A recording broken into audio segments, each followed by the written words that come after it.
Fortunately वीर के पैर भी कवच से ढके हुए थे, इसीलिए बिच्छू के डंक से उसे बिल्कुल भी चोट नहीं आई। उल्टा उसने खुद उस चमकीले बिच्छू को अपने पैर से मसल कर मार डाला। उस चमकीले बिच्छू के मरते ही वीर के सामने उसकी पावर स्क्रीन आ गई, जिस पर लिखा था, प्राइमरी एलियन चमकीला बिच्छू मारा गया। आपको कोई डेविल सोल हासिल नहीं हुई है।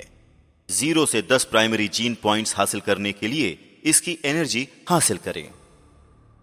वीर ने जब उस मरे हुए चमकीले बिच्छू को जमीन से उठाया तो वो बहुत ही हल्का लग रहा था। उसने उसे अपने बैग में रखकर गुफा के अंदर की तरफ आगे बढ़ना शुरू किया।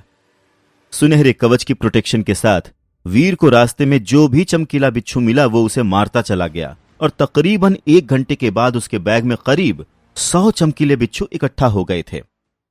वीर तुरंत ही अपना कवच उतारकर अपने असली रूप में आ जाता है और अपने बैग के साथ देव आश्रम की तरफ निकल पड़ता है।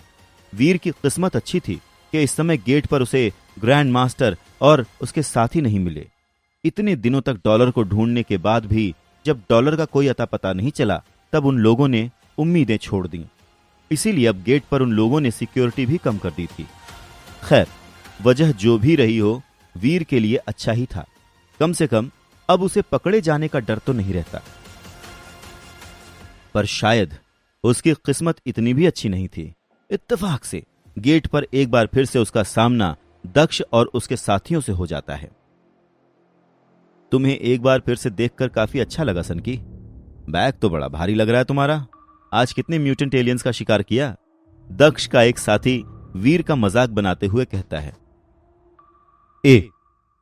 वीर बिना किसी रिएक्शन के जवाब देता है। मजाक अच्छा कर लेते हो तुम। प्राइमरी एलियंस का शिकार भी कर पाओगे जो म्यूटेंट एलियन का शिकार करने की बात कर रहे हो? हैं? सच सच बोलो ना, तुम्हारे बैग में काले बिच्छुओं के अलावा और कुछ है कि नहीं? दक्ष का साथी जोर से हंसता है और उसके साथ साथ उसके बाकी साथी भी हंसने लगते हैं। जाहिर है किसी को भी वीर की बात पर विश्वास नहीं हो रहा था। दक्ष, ध्यान से इस इंसान को देख लो। आइंदा से इसे कोई और समझने की भूल मत कर बैठना। अगर सच में तुम्हारा इस इंसान से कोई भी लेना देना हुआ, तब तो समझ लो कि बैड लक पूरी जिंदगी तुम्हारे साथ रहेगा। दक्ष का साथी उसका कंधा थपथपाते हुए कहता है। पागल है क्या? मैं किसी सनकी को नहीं जानता। वीर के बारे में ये सारी बातें सुनकर दक्ष बहुत ही एम्बैरस महसूस कर रहा था। यही वजह थी कि एक बार फिर उसने वीर को पहचानने से इनकार कर दिया। वीर को इस बात से जरा भी फर्क नहीं पड़ा कि दक्ष ने उसके मुंह पर ही उसे पहचानने से इनकार कर दिया था। उसके लिए तो अच्छा ही था कि दक्ष उससे दूर ही रहे। इसीलिए वो उन लोगों से बिना कुछ कहे अपने कमरे की तरफ चला जाता है। गाइस, मैं 1 मिनट में आता हूं। दक्ष ऐसे ही कोई बहाना बनाकर वहां से चला जाता है। उसके दोस्तों को उसका इस तरह से अचानक जाना अजीब सा तो लगता है, पर वो लोग सोच रहे थे कि कोई बात नहीं, शायद वाकई दक्ष को कुछ काम हो। वीर अपने कमरे के अंदर जाने ही वाला होता है कि तभी कोई अचानक से उसे खींचकर एक सुनसान कोने में ले जाता है। दक्ष को अपने सामने देखकर वीर हैरान था। अभी थोड़ी देर पहले ही तो दक्ष ने सबके सामने उसे पहचानने से इनकार कर दिया था, फिर अब उसे इस तरह से खींचकर यहां लाने का क्या मतलब? दक्ष तुरंत ही अपने आसपास देखकर यह पक्का करता है कि उन लोगों के अलावा वहां और कोई नहीं है। वीर, ये सब मैं क्या सुन रहा हूं? तुम्हें यहां पर सब सनकी बुलाते हैं? आखिर तुमने यहां इतने कम समय में इतनी गड़बड़ कैसे कर दी? और सबसे जरूरी बात, तुम यहां कर क्या रहे हो?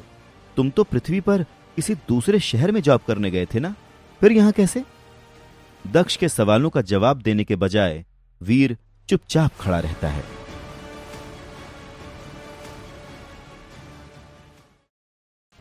आगे की कहानी जानने के लिए देखें अगला एपिसोड सिर्फ पॉकेट एफएम के यूट्यूब चैनल पर, और शुरवीर के सारे एपिसोड्स को सुनने के लिए डिस्क्रिप्शन में दी लिंक से डाउनलोड करें पॉकेट एफएम ऐप।